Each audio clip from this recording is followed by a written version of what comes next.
Տիրոջը փառք իրապես այսօրվա համար ուրախ եմ, որ ձեր մեջ եմ, ուրախ եմ, որ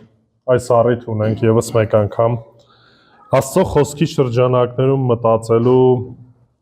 ու մտորելու։ Մինչ կանցնենք մեր բուն թեմային, մի փոքր կուզենամ անդրադառնամ Սաղմոսներին եւ մի բանի վրա ձեր ուշադրությունը սևեռեմ,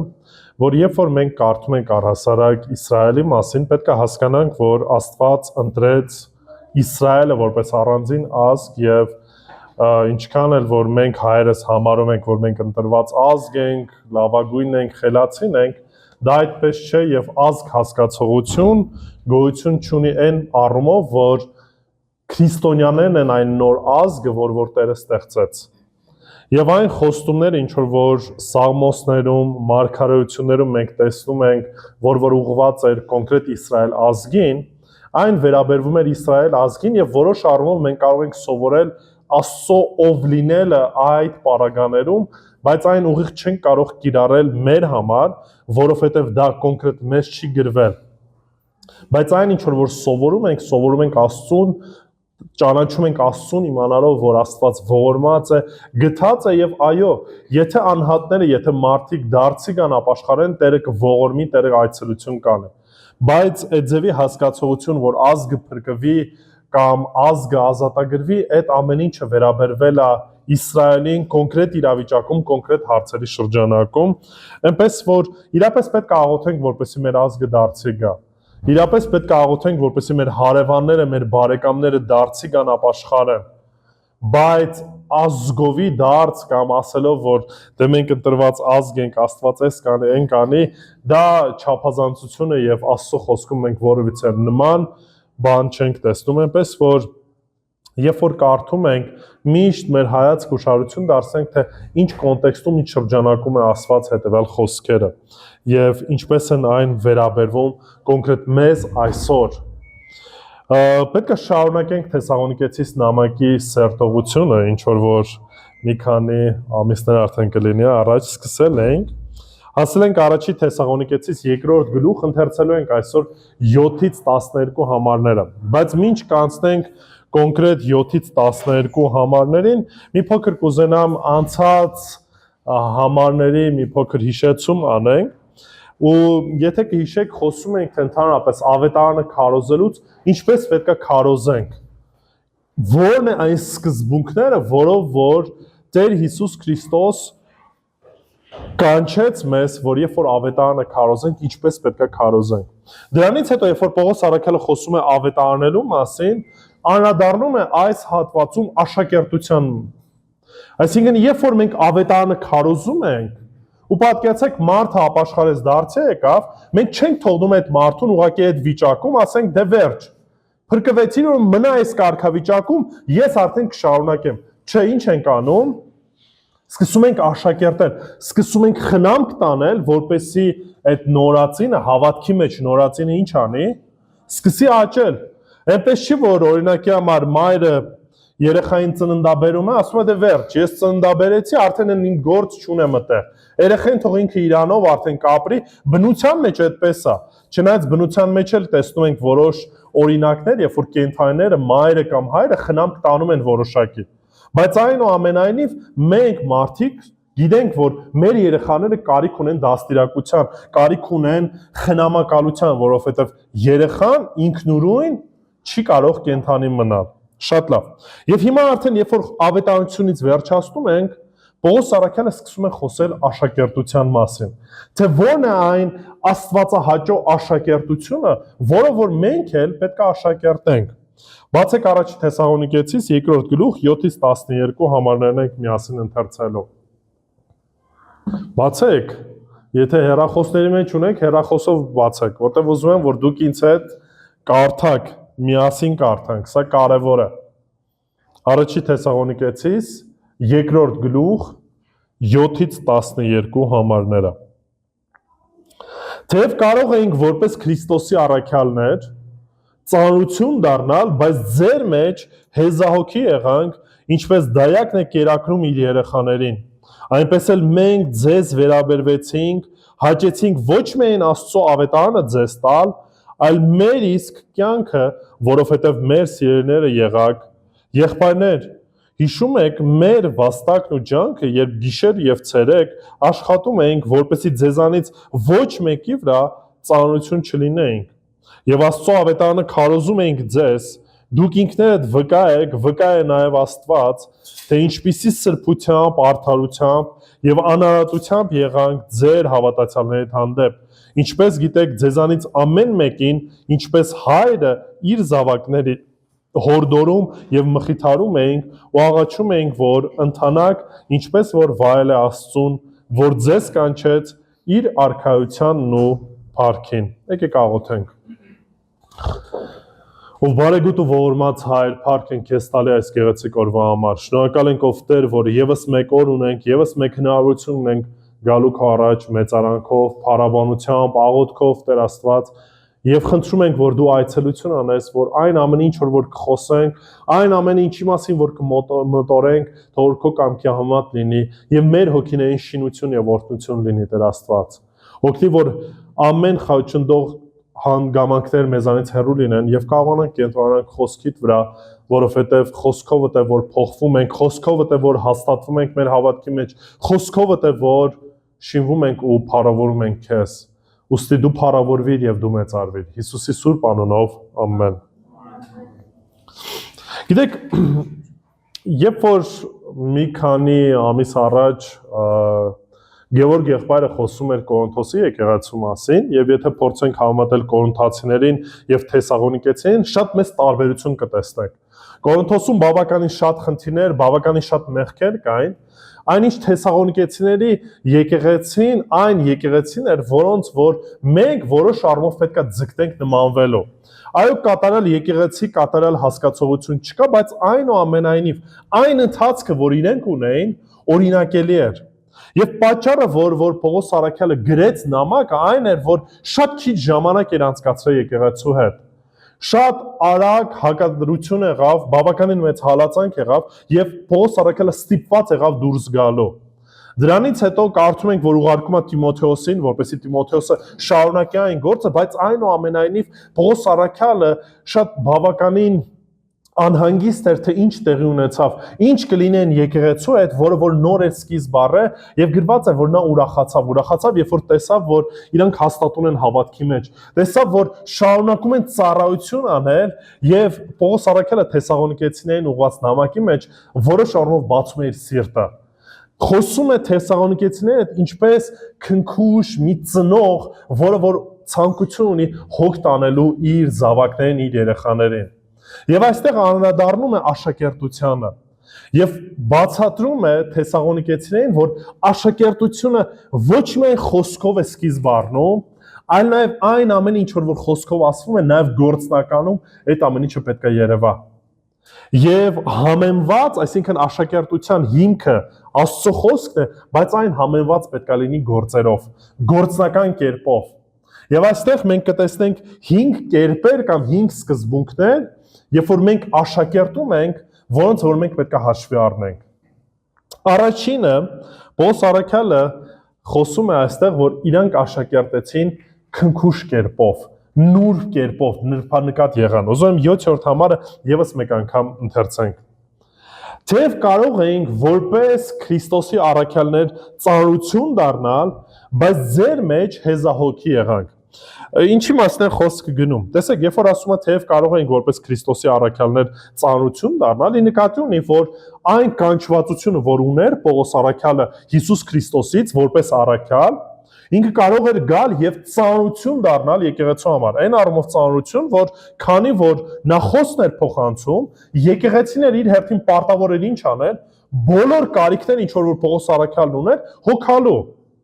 Բայց Պողոս առաքյալը նման ձեւով չի վարվում։ Չի գալիս եւ իր պաշտոնը չի ներկայացնում, այլ հակառակը ասում է հեզահոգի գտնվեցինք կամ բնագրի մեջ ավելի նկատի ունի քնքուշ, նուրբ ձևով ձեր նկատմամբ վարվեցինք։ Այսինքն ձեր առաջ չեկանք ողջ իշխանությամբ, այլ եկանք որպես հեզ, խոնար կերպով եւ քնքուշ կերպով ձեր նկատմամբ վարվեցինք։ Ինչպես դա արտահայտվեց, ասում է ձեր մեջ հեզահողքի եղանք, ինչպես դայակն է կերակրում իր երեխաներին։ Հիմա շարություն դարձրեք։ Այստեղ օգտագործված է դայակ բառը, բայց բնագրի մեջ ավելի խոսքը գնում է մոր մասին, որը որ կրծքով կերակրում է երեխային։ Այսինքն Պողոս առաքյալն ասում է, որ մենք ձեր նկատմամբ վարվեցինք ինչպես որ մայրը վարվում է իր երեխաներին ու կերակրում է։ Մենք գիտենք, որ Պողոս առաքյալը շատ էր սիրում օրինակը բերել եւ Աստծո խոսքը նմանեցնում էր կաթին եւ շատ դեպքերում հանդիմանական ձևով էր ասում, որ դերևս կաթի եք արժանի, դերևս կաթի եք պատրաստ, այլ կոշտ կերակուրին պատրաստ չեք, բայց այնուամենայնիվ սկզբնական շրջանում, երբ որ մենք աշակերտություն ենք անում, մենք պետք է հասկանանք, որ դիմացինը դերևս ինչ է, հավատքի մեջ նորածին է։ Չես կարող ամբողջ խոսքը կարծես են ամենամսոտ հատվածը կամ միանգամից կերակրես ու միանգամից ակնկալես, որ այդ ամեն ինչը դիմացին ընդունելու է։ Կարիք ունես ինչ անելու, համբերատարությամբ, քնքուշ ձևով կամած խոսքով ինչ անելու, սնելու, բարձրացնելու, եւ սա համբերություն է պահանջում, սա պահանջում է որոշ առումով քո առումով էլ համբերություն, ինչի որտեվ դիմացինը անդադ նորից ընկնելու է, դեռևս մանուկ վիճակում է, նրանք ովքեր որ ծնող են, վստահ եմ այդ ամեն ինչի միջով անցել են, որ երեխաները տարբեր տարիքի շրջանակներում տարբեր կերպով են իրենց հույզերը արտահայտում։ Եվ օրինակի համար հիմա տղաս ավելի եկել է այն շրջանակ, որ շատ բաներից ամաչում է, ամոթխածությունն է եկել, ու սա ընթացք է։ Աղջկաս մոտ այն շրջանակն է, որ ինքը չի կարողանում իր էմոցիաները կառավարել, եւ եթե օրինակի համար մի բան ուզում է, վերջ, այսինքն բավականին դժվար է իր համար այդ էմոցիաները կառավարել։ Եվ դու որպես ծնող պետք է հասկանաս երեխադ որ տարիքում է գտնվում, եւ ինչպես պետք է հոգ տանես երեխայդ, որպեսզի այն ամեն ինչը ինչ որ անելու ես, օգուտ տա, որովհետեւ եթե օրինակի համար այդ աղջկաս հետ խոսեմ կարծես երիտասարդի հետ, խնդիրներ եմ ունենալու, տարբեր մակարդակների վրա են գտնվում, ինչի որտեվ ես մի բան եմ ասելու, ինքը ընդհանրապես դրանից գաղափար չունի, չի հասկանալու։ Եվ նույնպես եւ հակառակը։ Դրա համար երբ որ մենք աշակերտում ենք, մենք սա պետքա շատ նրբանկատ լինենք։ Հասկանանք դիմացինը ինչ մակարդակի վրա է գտնվում եւ ըստ դրա մոտեցում ցուցաբերենք։ Եթե նույնիսկ ինչ որ հարցերում տկարանում է, ընկնում է, ոչ թե խարազանը վերցեմ ու սկսեմ ծեծել, այլ հակառակը նորից քնքշությամբ, աղաչանքով, խնդրանքով ինչ անեմ, փորձեմ բարձրացնեմ, փորձեմ ճանապարհը ցույց տամ։ Մայր, որը որ խնամակալում է, մայր, որը որ հոգ է տանում։ Սա է մոտեցումը, որը որ Պողոս առաքյալն ասեց, ես ձեր նկատմամբ ինչ արեցի, ունեցա։ Հետևաբար նույն Թեսաղոնիկեցիների մեջ ասում է, այնպես ինչպես որ ես էի վարվում, նույնպես էլ դուք վարվեք։ Ինչի որովհետև ես անում եմ այնպես, ինչպես որ ով էր անում Հիսուս Քրիստոսը։ Այսինքն ես Հիսուս Քրիստոսից եմ դա սովորել եւ հիմա նույնը ձեր նկատմամբ եմ վարվում։ Երբ որ մենք աշակերտում ենք, պետք է հասկանանք դիմացին ինչ կարգավիճակում է գտնվում։ Արդյոք իրավունք չունեին որևիցե կերպով նույնիսկ Պողոս առաքյալը, Շիղան, Տիմոթեոսը, որոնք որ ծառայում են այդ եկեղեցում, ծանրություն դառնալու իրավունք ունեին, բայց ուշադրություն դարձեք, ամեն բնագավառում իրենք փորձել էին այնպես անեն, որպեսզի եկեղեցին որևիցե կերպով չտուժի, որևիցե կերպով նեղություն չքաշի։ Դրա համար երկրորդ Թեսաղոնիկեցիս նամակի մեջ 3-րդ գլուխ 7-ից 10 համարների մեջ նորից անդրադառնում է այս թեմային եւ տեսեք ինչ է ասում։ Որովհետեւ դուք գիտեք, թե ինչպես պետք է նմանվեք մեզ, ուշադրություն դարձրեք, քանի որ ձեր մեջ անարգությամբ չվարվեցինք, ոչ էլ որևիցե մեկի մոտ ձրի հաց կերանք, այլ ջանքով ու վաստակով, գիշեր ու ցերեկ աշխատելով, որպեսզի ձեզանից որևիցե մեկի վրա ծանրություն չլինենք, ոչ թե իբր իրավունք չունենք, ուշադրություն դարձրեք։ Պողոս առաքյալը հասկանում է, որ Աստծուց այդ իրավունքն ունի, եւ դեռևս կխոսենք սրա մասին։ Բայց այնուամենայնիվ այդ իրավունքը չի բանեցնում, չի ասում, դե ես առաքյալ եմ, ուրեմն դուք պարտավոր եք, ինքը տեսնում է իրավիճակը։ Ինչի եմ ասում, որտեղ մենք շատ դեպքերում ես տեսել եմ բռի կոպիտ հավատացյալների։ Այսինքն այն առումով, որ հա խոսքը գիտեն, ճշմարտության մեջ են, ուզում են լավը, բայց այնուամենայնիվ այդ նրբանկատությունը չունեն։ Մի բան սխալ, մի բան մի քիչ այն ինչ որ ուզում են, միանգամից խարազանով սկսում են աչ ու ձախ ջարդել, կոտրել։ Սա չեն վերաբերմունք, ինչ որ մենք տեսնում ենք Պողոս առաքյալն ուներ։ Պողոս առաքյալն ասում է, ձեր նկատմամբ շատ ինչ է, քնքուշ ձևով ենք վարվել։ Ոչ թե իբր իրավունք չունենք, այլ որպեսի ինքներս մեզ օրինակ դարձնենք ձեզ մեզ նմանվելու համար, հասկանում եք։ Այսինքն Պողոս առաքյալը հասկանում էր, որ այն վարքը, որ ինքը ունի եկեղեցու նկատմամբ, եկեղեցին ինչ անելու, ընդօրինակելու է։ Ինչպես որ երեխաներն են ընդօրինակում իրենց ծնողներին, նույնպես այս կարգավիճակում Պողոս ուզում էր, որ եկեղեցին տեսնի անձնազոհությունը։ Տեսնի, որ Պողոս առաքյալ լինելով պատրաստ էր առավոտ ու գիշեր աշխատելու, վաստակելու իր հացը եւ դրա հետ մեկտեղ ծառայելու։ Սա նորից քիչ եմ նկատում, որտեվ այս ժամանակակից շրջանակներում շատ հավատացյալներ կան, որոնք որ այս սկզբունքով են առաջնորդվում։ Ֆինանս կլինի, կծառայեմ, ֆինանս չկա, դե կներեք ես իմ ճանապարհով, իմ ժամանակով։ Պողոս առաքյալը նման ձևով չէր վարվում։ Հասկանում էր իրավիճակը, հասկանում էր կոնտեքստը եւ այդ կոնտեքստի համեմատ էլ վարվում էր դիմացիների նկատմամբ։ 10-րդ համարը հիրավի երբ ձեզ մոտ էինք, այս էինք պատվիրում ձեզ, որ եթե մեկը չի ուզում աշխատել, թող ոչ էլ ուտի։ Խնդիր կար, հիմա չեմ ուզում դեռևս անդրադառնամ այդ խնդրին, բայց կգա ժամանակը կխոսենք։ Վարդապետական հարց կար, որից որ որոշները մտածում էին, ասում են դա հեսա շուտով Հիսուս գալու է, ինչի համար աշխատենք։ Ինչի համար որևիցե գործ անենք, այնա հեսա Հիսուս գալու է, մեզ տանի։ Եվ դրա համար Պողոս առաքյալը խիստ է խոսում այս հարցում, որ ասում է, որ չի աշխատում, թող չուտի էլ։ Այո, ծառայողը առաջնային պատասխանատվությունը իր ընտանիքն է։ Եթե ծառայողը իր ընտանիքին խնամակալություն չի տանում,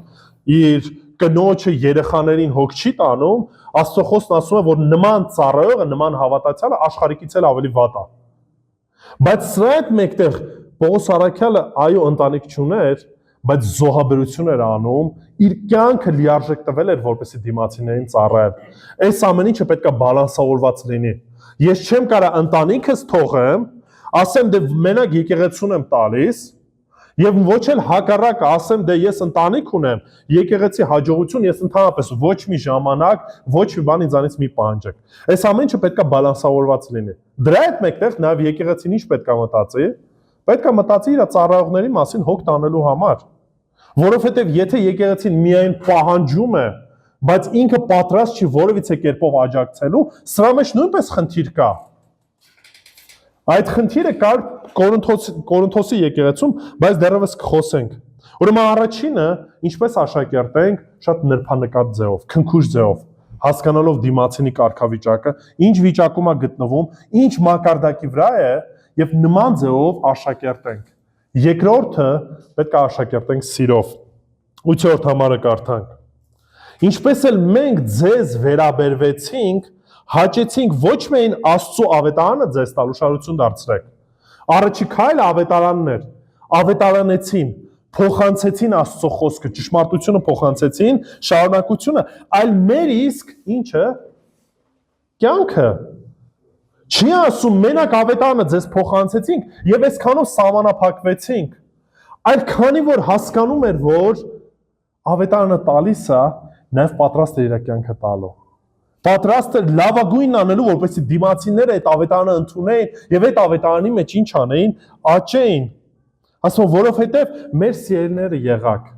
Ինչու սիրելիներ եղան։ Ձեր կարծիքով, այսինքն ամեն ինչը լավ էին անում, ոչ մի խնդիր չկար, չէ։ Ուղղակի երբ որ դիմացին ընդունում է Տեր Հիսուս Քրիստոսին, դառնում է քույր ու եղբայր, դառնում է սիրելի մեկը։ Եթե քո մեջ Սուրբ Հոգով դրված այդ սերը, դու չես կարող դիմացինի նկատմամբ չարությամբ լցված լինես։ Դրա համար եմ ասում, եկեղեցին դա հոգևոր ընտանիք է, դուք մեկը մյուսի նկատմամբ բացի սիրուց ուրիշ ձև չեք կարող վարվեք։ Ուղղակի շատ դեպքերում սեր հասկացողությունը մեր մոտ ուղղակի սահմանափակվում է լոկ լեզվով ու այդ 4 քանի տառ է գալիս։ Ну եթե սեր ասեմ 3 տառով ու վերջ։ Այդ դրանից առավել սերը որևիցե կերպով չի արտահայտվում։ Շատ շուտ նեղանում ենք մի փոքր ինչ որ մի բան ասեցին, չայցելեցին, չզանգեցին, վերջ, արդեն խնդիր կա, հասկանում եք, մենք սեր ենք պահանջում, բայց մենք պատրաստ չենք սիրով վարվելու դիմացիների նկատմամբ։ Եվ Պողոս առաքյալն ասում է, իմ ծառայությունը, մեր ծառայությունը ձեր նկատմամբ ոչ միայն խոսքով ավետարանով եղավ, այլ պատրաստ եղանք մեր կյանքը տալով։ Ումից է այդ օրինակը վերցրել Պողոս առաքյալը։ Հիսուսից։ Հիսուս Քրիստոս ինքն էլ պատրաստ է եղավ իր կյանքը տալու, եւ հետեւաբար մենք երբ որ աշակերտում ենք, մեր մտքում սա պետք է ունենանք։ Մատթեոս 20:28-ում կարդում ենք հետեւյալ խոսքերը, Մատթեոս 20:28։ Ինչպես որ մարդու որդին չեկավ, որ իրեն ծառայեն, ուշադրություն դարձրեք, այլ որպեսի ինքը ծառայի եւ շատերի փոխարեն իր կյանքը որպես փրկագին տա։ Ուշադրություն դարձնում եք։ Հիսուս Քրիստոս ասում է ինքը չեկավ որպեսի իրեն ինչ անեն, ծառայեն, այլ ինքը որպես ծառա ծառայեց եւ շատերի համար իր կյանքը տվեց, որպես փրկագին։ Երբ որ մենք աշակերտում ենք, մենք պետք է մեր մտքին այս հասկացողությունն ունենանք։ Մեր համար ունենք լավագույն օրինակը Հիսուս Քրիստոսը, եւ այդ օրինակով մենք էլ պետք է աշակերտենք դիմացիներին։ Պետք է սիրենք։ Սիրով մեր լավագույնը պետք է տանք, մեր կյանքը նույնիսկ պետք է պատրաստ լինենք այն մարդկանց համար, ում որ Աստված տվել է մեզ։ Եվ սա խոսքը միայն չի վերաբերվում ժողովուրդ, տեսեք, առաջնորդներին։ Ինքը ամբողջ եկեղեցուն այս խոսքը ուղղում։ Եվ ստեղից նորից հարց է առաջանում. արդյոք դուք ինքներդ աշակերտներ ունեք, թե ոչ։ Արդյոք դուք ինչ որ մեկին այսօր աշակերտում եք, թե ոչ։ Թե մենակ բավարարվել եք նրանով, որ խոսքը դուք միայն լսեք, ասեք ամեն, վերջում գնաք ձեր կյանքով ապրեք։ Արդյոք դուք ինքներդ աշակերտում եք։ Արդյոք ունեք մարդիկ, ում համար խնամք եք տանում։ Այն ինչ որ սովորում եք, փոխանցում եք։ Թե ասում ենք դե Գևորգ եղբայրը կխոսի, էլի, Արարատը կխոսի, չգիտեմ, Հրաչյոն կխոսի, Արտուր եղբայրը կխոսի, եղբայրները կասեն կամ այս մեկը կասի։ Ես դրա հետ գործ չունեմ, ինձ մի կպեք։ Այդ իմ հարցը չի։ Չէ, ժողովուրդ, եկեղեցու ամեն մի անդամ կանչված է աշակերտներ պատրաստելու։ Այս խոսքն էլ ուղղված էր եկեղեցուն։ Մենակ եկեղեցու առաջնորդներին չէր վերաբերվում, այլ ուղղված էր եկեղեցուն։ Հետևաբար ամեն մեկս կանչված ենք աշակերտելու սիրով, համբերատարությամբ, գործնականով, այդ ամեն ինչը ցույց տալով։ Եվ միայն այդ ժամանակ է, որ մեկս մյուսի նկատմամբ սեր ունենանք, կլինենք Տիրոջը աշակերտները։ Հովանու 13:35 դրանով բոլորը կճանաչեն, որ դուք իմ աշակերտներն եք, որ մեծ խաչ ունեք ձեր վզին, որ Կիրակի օրը գալիս եք եկեղեցի, որ, չգիտեմ, երգերը անգիր գիտեք, որ մոմ եք վարում, դրանով են իմանալու, որ դուք Քրիստոսի աշակերտներն եք։ Չէ, ասում եմ, եթե միմյանց նկատմամբ ինչ ունենաք, սեր ունենաք։ Ու նորից այս սերը լոկ խոսքերով չի հասկանում եք, խոսքերով սիրել շատ հեշտ է։ Պատանի տարիքում տղաները սիրում են աղջիկներին, աղջիկները սիրում են տղաներին, ու այդ սեր արտահայտությունը պտտվում է։ Սրտիկներ են ուղարկում, այս ամեն ինչը, դա դրա մասին չի, ժողովուրդ։ Սեր հասկացողությունը բացեք առաջի Կորինթացիս 13-րդ գլուխը, կարդացեք կհասկանաք սերը ինչպես է արտահայտվում։ Խոսքով չի, այլ գործնական է։ Տեր Հիսուս Քրիստոս խոսքով չսիրեց, այլ գործով սիրեց։ Իր կյանքը տվեց, դրա համար Պողոս Արաքյանն ասում է,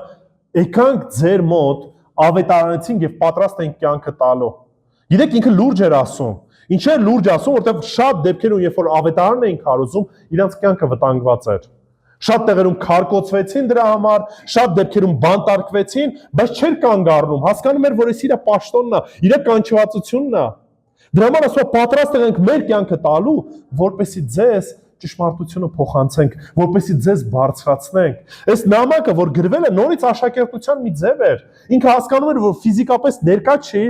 բայց ինչ էր ուզում անել, ուզում էր աշակերտեր։ Ուզում էր իր սիրտը ցույց տալ ժողովրդին, ասելով, որ աղոթում եմ ձեզ համար, ժողովուրդ։ Աղոթում եմ, որ Տերը եւս մեկ հնարավորություն ստեղծի, որպեսզի իրար տեսնենք, որպեսզի նորից առիթ ունենամ ձեզ ինչ անելու, բարձրացնելու Տիրոջ մեջ, հավատքի մեջ էլ ավելի հաստատելու։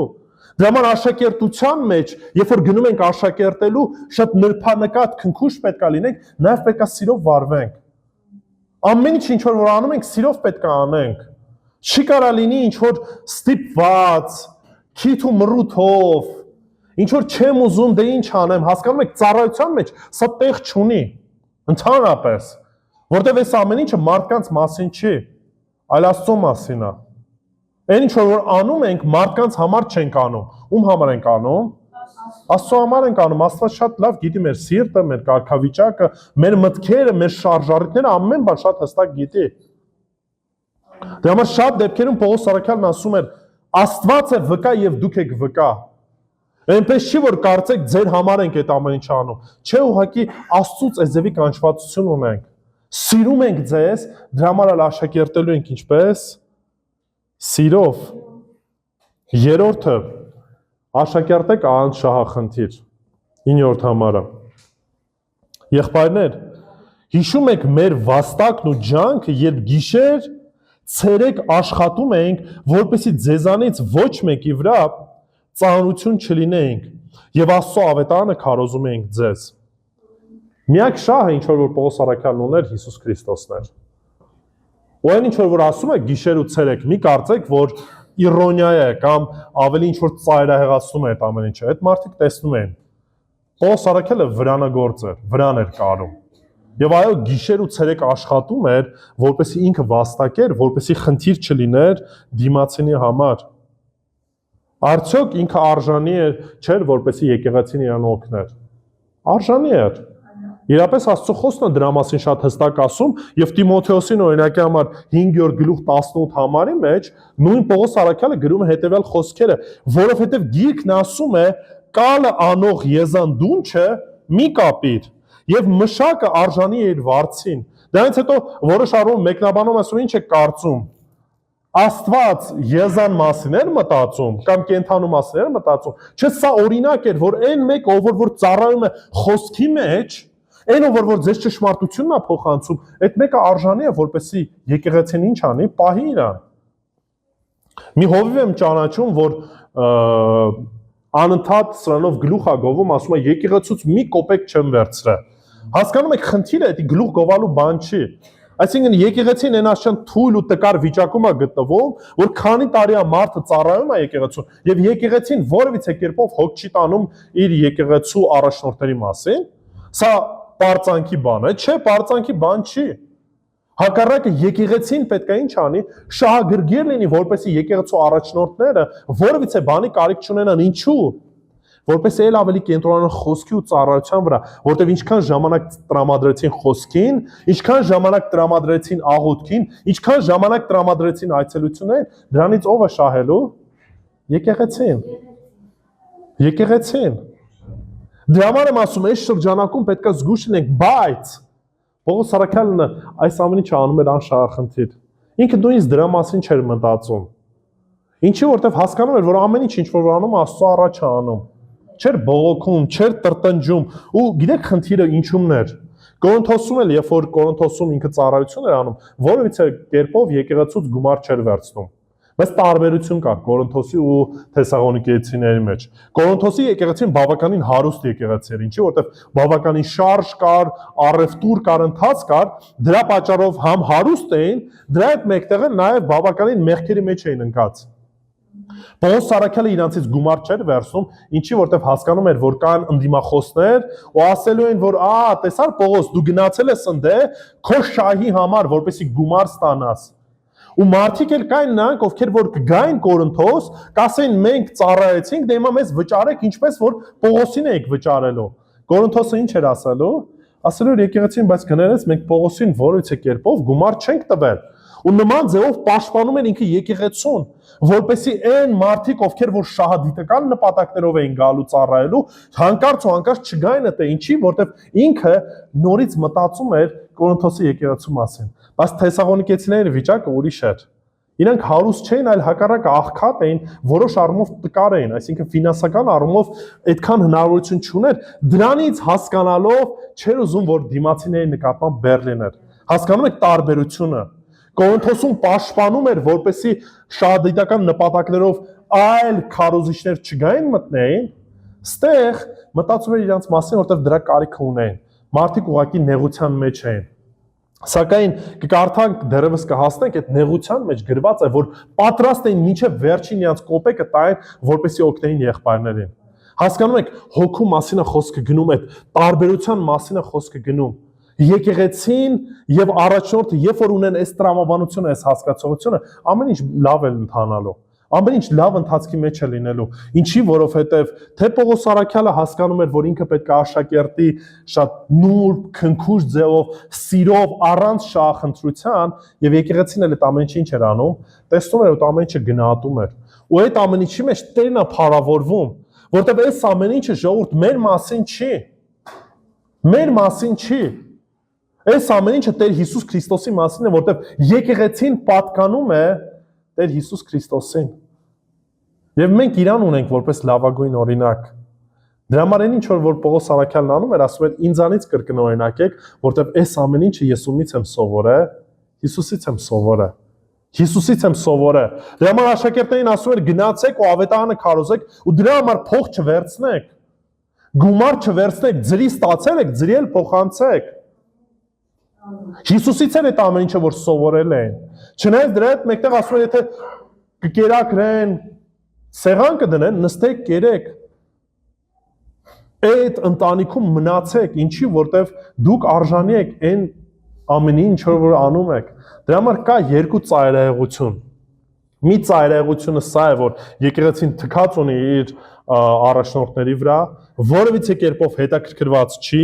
նույնիսկ ասում է դե գրված է ձրի ստացել ես ձրի էլ տուր, բա ոնց ապրի այդ մարդը այդ մեզ չի հետաքրքրում, սա մի ծայրահեղություն է եւ կա երկրորդ ծայրահեղությունը։ Օրինակի համար Մոսկվայում մի քահանա էր տեսանյութ էինք գցել, ասում էին դե մենք թագավորի պես պետք է ապրենք ու դուք պարտավոր եք մեզ թագավորի պես պահելու։ Հասկանում եք երկու ծայրահեղություն։ Մեկ ծայրահեղություն եւ երկու ծայրահեղություն։ Այս երկուսի մեջ էլ մենք իրավունք չունենք գտնվելու։ Այո, առաջնորդները պարտավոր են անշահախնդիր անելու։ Բայց դա պետք է գնահատվի եկեղեցու կողմից եւ եկեղեցին ինչ պետք է անի, պետք է հոգ տանի իր ծառայողների համար։ Չորրորդը,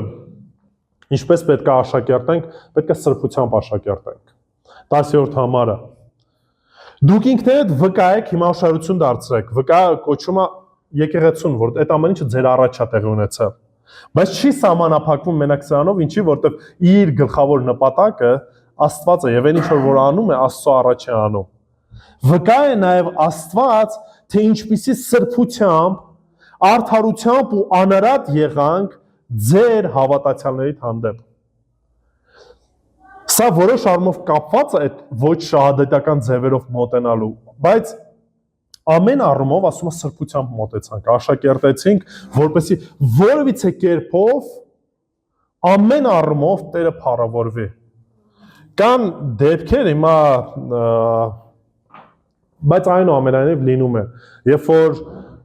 առաջնորդները ոչ միայն շահ ունեն, այլև այլ մտքեր են ունենում որոշ եկեղեցու անդամների նկատմամբ։ Ու տենց շատ անդավորական շարժումներ են եղել, երբ որ կոմունաներ են ստեղծել ու խառը սեռական հարաբերություններ են ունեցել մեկը մյուսի հետ, ու սա ոչ միայն կաթոլիկների կամ ուղղափառ եկեղեցու մեջ է եղել, այլ նաև եղել են որոշակի ավետարանականներ, ճակերտավոր, բողոքականներ, որոնք որ որոշակի շարժում են սկսել եւ աշակերտությունը կամ Տիրոջ խոսքի փոխանցում ունեցել են նաև նման ձևով, նման մտադրություններ, նման ցանկություններ։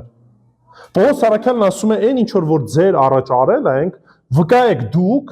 եւ ավելի կարևոր վկա է Աստված, որ ամեն բան, ցանկացած ծառայություն, ցանկացած աշակերտություն, ցանկացած բան, ինչ որ ձեր նկատմամբ արել ենք, ինչպես ենք արել, սրբությամբ ենք արել, այսինքն հասկանալով, որ Տերը մեզ առանձնացրել է կոնկրետ այս ծառայության համար, արել ենք արդարությամբ, առանց որևիցե ճշմարտությունը ծռելու, մեզ հարմարեցնելու ու արել ենք անարատությամբ, այսինքն խոսքի հետ որևիցե բան չենք խառնել։ Այն ինչ որ կար, այն ինչ որ Աստծուց ստացել ենք անարատ կերպով ինչ ենք արել, փոխանցել ենք ձեզ։ Այսօր ցավում եմ, բայց շատ մարդիկ խոսքը ինչ են անում, ծռում են, խոսքը շեղում են, որպեսզի իրանց շահը լինի, որպեսզի իրանց փառքը բարձրանա, որպեսզի գումար ավելի վաստակեն։ Հասկանում եք, շատ կան խնդիրներ, բայց Պողոս Արաքյալն ասում է Աստված է վկա եւ դուք եք վկա։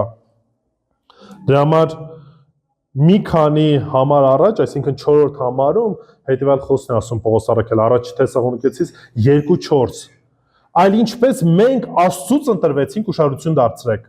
Իրանց կանչվածությունը, իրանց այդտեղ լինելը իրենց որոշելիքը չէր,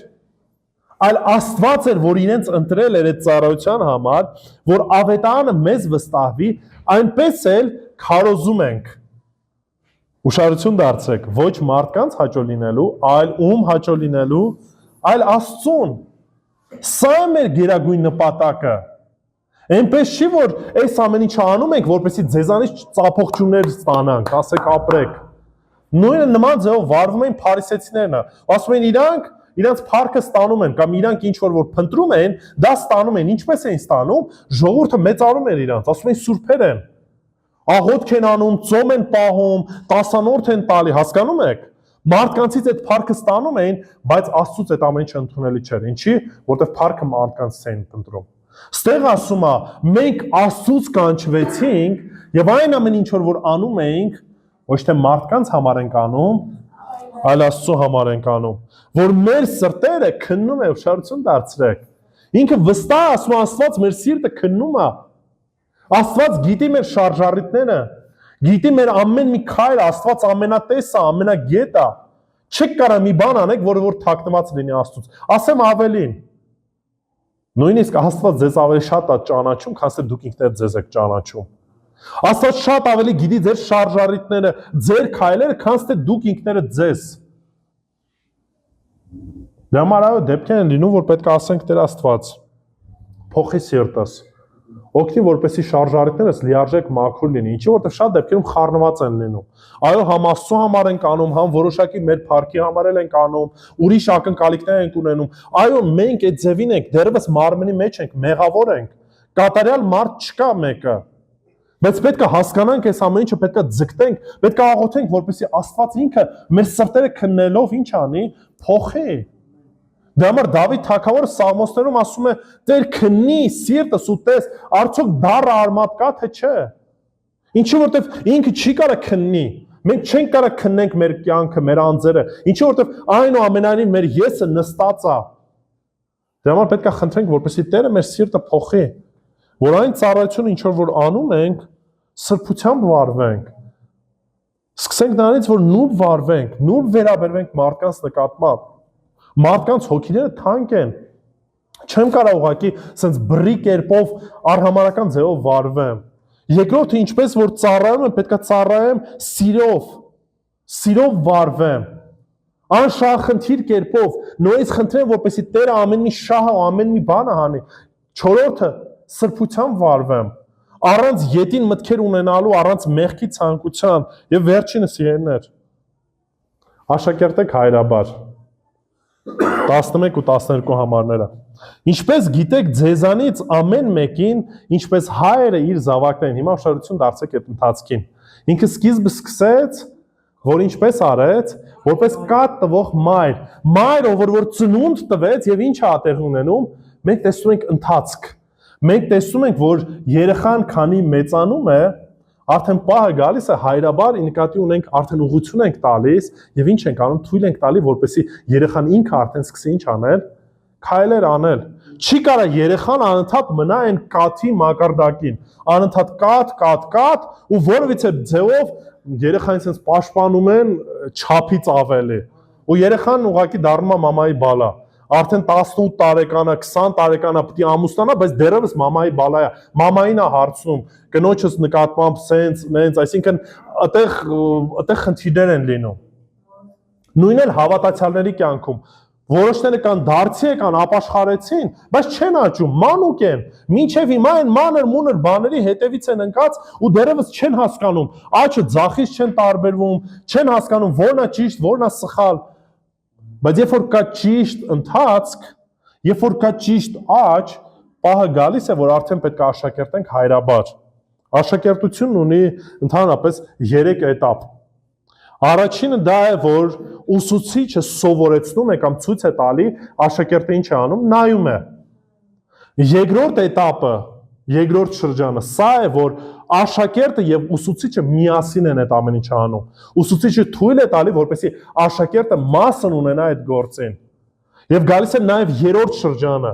երբ որ ուսուցիչը հետ է կանգնում, նայում է, թե ինչպես է աշակերտը ինքնուրույն այդ ամեն ինչը անում։ Սա այն ընթացքն է, որ մենք պետք է մեր մտքում ունենանք, հասկանալով, որ երբ որ մենք դիմացինին սովորեցնում ենք, պահը պետք է գա, որ դիմացինը պետք է առանձնանա, արդեն ինքը գնա ու ինքը սովորեցնի։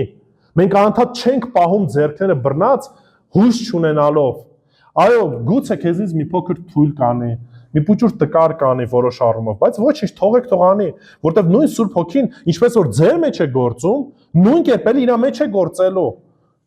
Սխալները սիրով ինչ արեք, ուղեք, ուղղություն տվեք, ցույց տվեք, որպեսզի ինքը դրա մեջ աճի։ Եվ Պողոս առաքյալը նույն բանն էր անում, շարություն դարձեք, ասում է, հայր իր զավակներին, հիմա շարություն դարձեք 12 համարը։ Հորդորում, մխիթարում ու աղաչում էր, հասկանում եք։ Երբ որ արդեն եկել է, դրանից հետո շարունակում է հորդորել, շարունակում է մխիթարել, եթե ինչ որ հարցերում ընկճվել է, մի բան ինչ որ մի բան չի ստացվում, ոչինչ։ Ինչ անում, համոզում է, խնդրում է, որպեսզի շարունակի, որտեղ նպատակ ունի աշակերտ բարձրացնելու, նպատակ չունի, որ անընդհատ այս աշակերտները աշակերտ մնան ու չաճեն։ Ինչի համար, որն է այդ ամեն ինչի գերագույն նպատակը։ Ուշադրություն դարձեք, այս ամեն ինչն անում է, որպեսզի ընթանաք, ինչպես որ վայել է Աստծուն։ Սա է աշակերտության process-ը, ծնվեց, խնամակալություն տարանք, աշակերտեցինք եւ որպես հայր ուղղություն ենք տալի, որպեսզի արդեն ինքը ինչ անա, ինքը ընթանա։ Ինքը ընթանա այնպես, ինչպես որ հորն է հաճելի, Աստծուն է հաճելի։ Սա է Աստվածահաճո աշակերտության ընթացքը։ Ինչպես որ վայել է Աստծուն, որ ձեզ կանչեց ուշադրություն դարձրեք իր արքայության ու փառքին։ Ինչպես որ Պողոսին էր կանչել, նույն ձևելում է կանչել, ձեզ է կանչել։ Չեք կարա միշտ մնաք նույն մակարդակին։ Անընդհատ ասեք կաթի կարիք ունեմ, ինձ տվեք, ինձ տվեք, ինձ տվեք, բայց դուք երբեք որևիցե քայլ չեք անում։ Սա պետք է ընթաց լինի, որի մեջ պետք է աճեք։ Եվ պահը պետք է գա, որ արդեն դուք ինքներդ պետք է առաջնորդեք ուրիշներին։ Դրա համար է մեզ հարցը տալիս նորից։ Արդյոք դուք ինքներդ աշակերտներ ունեք, թե ոչ։ Ձեր մակարդակի շրջանակում։ Հասկացեք մի բան, որ պահ չի եկել, որ մի կարծեք, որ ես չունեմ ուսուցիչներ։ Ես մինչև հիմա ունեմ ուսուցիչներ, որոնց որ դեպքում ես զանգում եմ, խնդրում եմ, որպես իրանք ինձ ուղղություն տան, որոշ հարցերում բացատրեն որոշ հարցեր։ Ինչի որտեղ դրա կարիքն ունեմ, ես անդադ ուզում եմ աճեմ եւ միշտ փորձում եմ գտնել մարդկանց, ովքեր որ հոգեվոր առումով ավելի մեծ են, ավելի փորձառու են, ինչի որպես իրանք ինձ առաջնորդեն։ Բայց դրա հետ մեկտեղ ես նաև ունեմ աշակերտներ, որոնց որ ես եմ փորձում բարձրացնեմ, եւ սա անդադար պետք է լինի։ Կապ չունի ինչ մակարդակում եք գտնվում, դուք ինքներդ պետք է որևիցե մեկին աշակերտեք, եւ դուք ինքներդ պետք է ունենաք մենթորներ, ուսուցիչներ։ Դա պարտադիր չի Գևորգ եղբայրը լինի, բայց վստահ եմ, որ Գևորգ եղբայրը պատրաստ է օգնելու։ Փնտրեք, գտեք մարդկանց, ովքեր որ ձեզ կուղղորդեն, կօգնեն, որպեսզի հոգևոր առումով ել ավելի հաստատվեք, ընթանաք։ Մենք մի լավ սովորություն ունենք հայերս, չնայած այդ սովորությունը ուղղակի դարձել է սովորություն, քավոր-քավորքին հասկացողությունն է։ Ինչի որ երբ որ նոր ընտանիք է ձևավորվում, քավորն ու քավորքինը հոգևոր խնամակալներ պետք է լինեն այդ ընտանիքի համար։ Պետք է ավելի փորձառու լինեն իրենց ընտանեկան կյանքում, ինչի, որպեսզի երբ որ նեղություն լինի այս ընտանիքի մեջ, կարողանան քավորն ու քավորքինը ինչ անեն, ուղղորդեն, օգնեն։ Հայաստանում այդ ամեն ինչը չնայած դարել է ուղղակի, չգիտեմ, քավոր ճարենք, որ մի քիչ գումար ունենա, վաղը մյուսերը օգնի կամ ինչ-ինչ հարցերում ֆինանսական օգնի։ Սա այդ չի, սա վերցված է սուրբ գրային սկզբունքից ելնելով, որ մենք ամեն մեկս կարիք ունենք աշակերտների եւ կարիք ունենք ուսուցիչների։ Ու անդադար այս process-ը պետք է անընդհատ լինի մեր կյանքում։ Դրա համար որպես կոչ, որպես քաջալերանք ես կուզենամ, որ դուք մինչև մյուս կիրակի անկեղծ մտածեք սրա մասին։ Եթե մարդիկ կան, ովքեր որ աշակերտ չունեն, մտածեք ու աղոթեք, որպեսզի Աստված տա այդ աշակերտներին։ Եվ երկրորդը, եթե չունեք մենթոր, անկեղծ, ում հետ որ կխոսեք, կզրուցեք, ձեր կյանքի իրավիճակները կասեք, խորհուրդ կհարցնեք, աղոթեք, որպեսզի Աստված ձեզ ցույց տա այն մենթորը, ով ձեզ պետք է ինչ անի, բարձրացնի, որ բերի ձեզ այդ պահը, որ որպես հայրաբար արդեն պատրաստ լինի ուղարկելու, որ դուք ինքներդ ընթանաք։ Դրա համար առաջի Կորինթացիս 4:15 համարի մեջ Պողոս առաքյալը հետևյալ խոսքերն ասում է. թեև հազարավոր դաստիարակներ ունեք Քրիստոսով, բայց ոչ բազում հայրեր։ Քանի որ ես Քրիստոս Հիսուսով ձեզ ավետարանի միջոցով ինչ արեցի, ծնեցի։ Սա ցույց է տալիս հասկացողության կամ մտածելակերպի տարբերությունը։ Այո, լիքը ուսուցիչներ կարող են լինել։ Լիքը քարոզիչներ կարող են այստեղ լինել, ովքեր որ ձեզ լավ բաներ կուղղորդեն ցույց կտան, բայց դուք կարիք ունեք մեկի, ով որ հայրաբար ձեզ ինչ անելու, ուղղորդելու է։ Ինչի որ ինքը գիտի ձեր կարգավիճակը, գիտի ձեր ամեն օրվա հոգսերը, խնդիրները, դժվարությունները, աղոթում է ձեզ համար, հասկանում եք, հասկանում է ձեր լեզուն, հասկանում է ձեր կարգավիճակը։ Եվ այս ամեն ինչը ձեզ օգնելու է, որպեսզի հոգևոր կյանքում ինչ անեք, աճեք։ Եվ եթե դուք հոգևոր կյանքում աճեցիք, ձեր շրջապատի մարդկանց էլ ինչ կանեք, կբարձրացնեք։ Եթե դուք հոգևոր տկար վիճակում մնացիք, ձեր կողքիններն էլ այդ նույն վիճակում էլ թողելու եք։ Ձեր երեխաներն էլ նման ձևով դաստիարակելու եք։ Համար եկեք աղոթենք, որպեսզի Տերը մեզ այս հասկացողությունը տա, որ երբ որ աշակերտում ենք, աշակերտենք նրբանկատ ձևով, աշակերտենք սիրելով, աշակերտենք առանց ինչ որ շապ ընտրելու, աշակերտենք սրբությամբ, մաքրությամբ, առանց ետին մտքի եւ աշակերտենք հայրաբար, որ երբ որ ժամանակը գա, ճանապարհ դնենք, բարձրացնենք իրանց ու ասենք հիմա դու էլ գնա, այն ինչ որ ինձանից սովորեցիր, նույնը դու արա, ինչի որտեվ ես սովորել եմ ումից Տեր Հիսուս Քրիստոսից։ Եկեք աղոթենք։ Տեր Աստված, փառք ենք քեզ տալիս այսօրվա համար եւ շնորհակալ ենք ով Հայր, որ քո խոսքը ունենք։ Քո խոսքն է, որ մեզ դաստիարակում է, քո խոսքն է, որ մեզ ուղղորդում է, քո խոսքն է, որով որ մենք աճում ենք եւ նմանվում ենք քեզ Տեր Հիսուս։ Աղոթում որ այցելություն անես այստեղ գտնող ամեն մեկին Տեր։ Դու գիտես մեր վիճակը, գիտես մեր խնդիրները, մեր հարցերը, մեր տկարությունները։ Դու գիտես թե ինչ վիճակում են գտնվում Տեր Աստված, աղոթում որ դու այցելություն անես, առուն անանուն, որպեսզի հոգևոր առումով սկսենք աճել Տեր Աստված, որպեսզի իրապես ուսուցիչներ ունենանք, որոնք որ մոր պես, հոր պես խնամք կտանեն մեր նկատմամբ եւ Տեր կօգնեն, որպեսզի մենք ել ավելի աճենք հոգևոր կյանքում։ Ինչը որտեվ մեկ նպատակ ունենք, ուզում ենք Տեր Հիսուս քեզ նմանվել, որպեսզի մեր ողջ կյանքի ընթացքում քեզ փառավորենք Տեր։ Աղոթում նաեւ բոլոր նրանց համար, ովքեր որ գուցե սովորել են, բայց դեռևս վախենում են ինչ-որ մեկին ավետարանը փոխանցելու կամ աշակերտելու Տեր։ Դու օգնի, որ խիզախություն ունենանք Հայր եւ գնանք ու աշակերտենք, սովորեցնենք այն ինչ որ մենք ենք սովորել։ Եթե ինչ որ բաներում էլ Տեր չգիտենք, տկար ենք, դեռ լիարժեք չենք ճանաչում, օգնի, որ ժամանակ տրամադրենք սովորելուն։ Ժամանակ տրամադրենք խոսքը ճանաչելուն, որպեսզի վստահությամբ խոսենք, վստահությամբ սովորեցնենք, որպեսզի ամեն ինչի մեջ Տեր Հիսուս դու փառավորվես։ Եվ օգնի, որ իրապես այն օրինակը, որ Պողոս Արաքյալը ուներ, այդ օրինակը մենք էլ որդեգրենք, որ լավագույնն անենք եւ քեզ վկայենք, թե մեր խոսքերով, թե մեր գործերով, թե մեր մտքով, թե մեր քայլերով, որպեսզի ամեն ինչի մեջ դու փառավորվես։ Հայրը, Որդին եւ Սուրբ Հոգին, հավիտյանս հավիտենից։ Ամեն։